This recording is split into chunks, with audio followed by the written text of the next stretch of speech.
नमस्कार, मैं हूं आपके साथ अंकिता सिंह। इस वक्त हम मौजूद हैं जौनपुर के मुगरा बादशाह विधानसभा में। सबसे पहले तो यहाँ के राजनीतिक हाल खबर ले लेते हैं। सबसे पहले सर, आपका बहुत बहुत स्वागत है। आपका भी बहुत स्वागत है। हम सभी लोगों का हार्दिक स्वागत अभिनंदन करता हूं, जो कि हमें बोलने का सुनहला मौका मिला अपनी बात को व्यक्त करने का। हमारा परिचय प्रेमचंद्र चौहान, ग्राम सभा करौर, तहसील मछली शहर, जिला जौनपुर, उत्तर प्रदेश। अगर बात की जाए चौहान समाज की, तो ये बताइए कि आपके क्षेत्र में चौहान समाज की क्या स्थिति है, लोग यहाँ कैसे जीवन यापन कर रहे हैं? मुगरा बादशाहपुर में चौहान समाज की संख्या लगभग 36-37 हजार के लगभग है। और चौहान समाज जो है आज़ादी के 78 साल के बावजूद भी संघर्ष कर रहा है, लेकिन हिंदुस्तान के किसी भी राजनीतिक दल ने चौहान समाज को हक अधिकार देने का काम नहीं किया है। इसके लिए हमारे समाज के लोगों ने दृढ़ संकल्प किया है कि हम माननीय आम जनता पार्टी के राष्ट्रीय अध्यक्ष मुकेश चौहान जी के संरक्षण में, उनके नेतृत्व में चौहान समाज एकजुट होगा और अपने हक अधिकार की लड़ाई लड़ने के लिए आगे तत्पर रहेगा। इसी के संघर्ष में, इसी के परिप्रेक्ष्य में हमारा चौहान समाज हर एक जगह मीटिंग कर रहा है। इसमें हमारे समाज के गणमान्य लोग, बहुत से लोग यहाँ प्रतिभाग किए हुए हैं। जैसे माननीय डॉक्टर अशोक कुमार सिंह जी यहाँ पर हैं, पृथ्वीपाल सिंह जी हैं, सुशील कुमार सिंह अध्यापक हैं इंटर कॉलेज के, और राज बहादुर सिंह जी हैं, जयप्रकाश सिंह जी हैं। तमाम लोग यहाँ पर उपस्थित हैं और हमारे जिले के जिलाध्यक्ष माननीय सूरज चौहान जी भी हैं, और यहाँ पर कई जिला पंचायत के प्रत्याशी भी साथ में लगे हैं। सब समाज को संगठित कर रहे हैं। जैसे उपेंद्र सिंह चौहान है जिला पंचायत का प्रत्याशी, और उसके बाद अतुल कुमार सिंह जी हैं, चौहाने भी हैं। सभी लोग समाज को एकजुट कर रहे हैं कि आज़ादी के इतने वर्षों तक हमारा समाज उपेक्षित रहा है, लेकिन चाहे जिसका दल होगा, लेकिन हम लोग जब संगठित रहेंगे, हमारा समाज संगठित होकर संघर्ष करेगा, तभी हमको हक अधिकार मिलेगा। हाँ, एकजुटता की आवश्यकता है।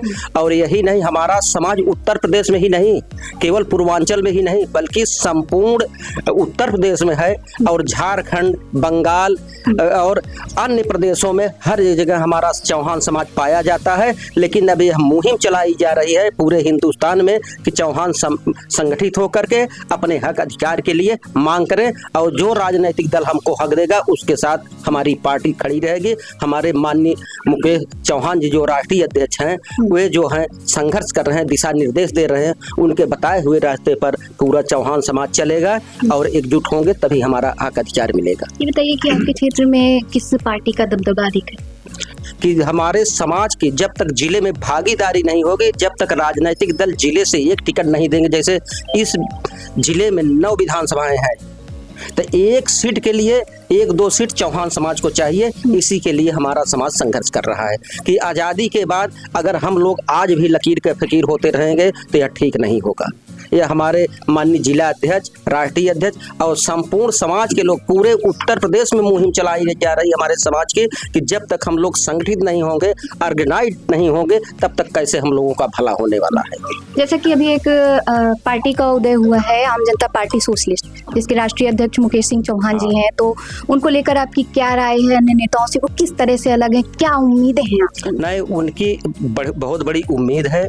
हम लोग भी उम्मीद कर रहे हैं और वो मुहिम चला रहे हैं। जिले से लेकर उत्तर प्रदेश की राजधानी लखनऊ तक उनका यह कारवा चलेगा। हर विधानसभाओं में जनसभाएं की जा रही हैं कि हमारा समाज, जो राजनीतिक दल अगर हमारे समाज को भागीदारी नहीं देगा तो हम लोग उनको हराने का काम करेंगे। ऐसा हमारा राष्ट्रीय नेतृत्व माननीय मुकेश सिंह चौहान जी का कथन है। और जैसा वो सोचेंगे, जैसा निर्णय लेंगे कि किसके साथ गठबंधन करेंगे, किसके साथ नहीं, यह उनके हक अधिकार की बात है। वो जैसा निर्देश देंगे, उनके कुशल निर्देशन में हम लोग कार्य करेंगे। समाज में सुधार लाने के लिए और किन किन चीजों की आवश्यकता है, क्या लगता है आपको? आपकी क्या सुझाव? चौहान समाज में सुधार लाने के लिए तो पहले शिक्षा जरूरी है। जब शिक्षा आएगी, शिक्षित बनो, संगठित रहो और संघर्ष करने का काम करो। तो इसी परिप्रेक्ष्य में हम लोगों को काम करना है। जब शिक्षा आ जाएगी तो अर्थव्यवस्था आ जाएगा, संगठन मजबूत होगा तो हम लोग पार्टी चलाएंगे, हमारा दायित्व तो आगे बढ़ेगा। देखिए, हमारे माननीय राष्ट्रीय अध्यक्ष की मंशा है कि जब तक अंबेडकर के सोच का भारत नहीं होगा, जब तक पंडित दीनदयाल उपाध्याय के सोच का भारत नहीं होगा, लोहिया जी के सोच का भारत नहीं होगा, सरदार पटेल के सोच का भारत नहीं होगा, तब तक हम लोग भारत के आजाद नागरिक नहीं कहे जा सकते हैं। इसलिए हम लोगों को हक और अधिकार चाहिए, जितना हमारा हक बनता है। अब आप हमारे समाज के लिए कहते हैं, यहाँ कम से कम हमारे समाज की संख्या उत्तर प्रदेश में 3-4% है, तो 403 विधानसभाएं हैं, तो कम से कम हमारे समाज का 15 कैंडिडेट विधानसभा में पहुंचना चाहिए। लेकिन किसी भी राजनीतिक दल ने हमारे समाज को यह वजूद नहीं दिया, न हक अधिकार दिया। लेकिन अब हम लोग अड़ गए हैं। हमारे समाज के लोग हर एक जगह डोल डोल करके यह प्रचार कर रहे हैं कि चौहान समाज के लोग जग जाओ। अब अपना सन 27 के चुनाव में हम लोगों को अपनी भागीदारी लेनी है। उत्तर प्रदेश में 145 विधानसभा में सर्वाधिक संख्या चौहान समाज की है, और चौहान समाज ने ठाना है कि जब राजनीतिक दल ने हमको हमारा अधिकार नहीं देगा तो हम लोग उल्टा करने का काम करेंगे, नहीं तो हमको हक चाहिए। जैसा कि अभी आपने चौहान समाज के आंकड़ों की बात की, तो जमीनी स्तर पर तो चौहान समाज काफी संख्या में है, लेकिन कागजों में सिर्फ 2 से 4% ही दिखाया गया। तो क्या लगता है आपको कि इस राजनीतिक पिछड़ेपन के ये अहम वजह नहीं? हाँ, इसमें अहम वजह है, मानी जा रहा है कि हमारे चौहान की संख्या जो है 3% से भी ज्यादा है, लेकिन यह चौहान समाज कहीं अगड़ी में माना जाता है जनरल कास्ट में, कहीं जो है बैकवर्ड मानते हैं, कहीं अति पिछड़ा वर्ग मानते हैं। लेकिन यह पूरा समाज अब एकजुट होने का काम कर रहा है। यह मुहिम चलाई जा रही है छत्तीसगढ़, झारखंड, राजस्थान, कई प्रांतों में, दिल्ली वगैरह हर एक जगह हमारे चौहान के नेता घूम रहे हैं और सबको ऑर्गेनाइज करने का काम कर रहे हैं। ये थे हमारे साथ प्रेमचंद्र चौहान जी, जिन्होंने चौहान समाज के बारे में हमें विस्तार से बताया। मिलते हैं अगले कार्यक्रम में किसी नई शख्सियत के साथ। तब तक के लिए नमस्कार।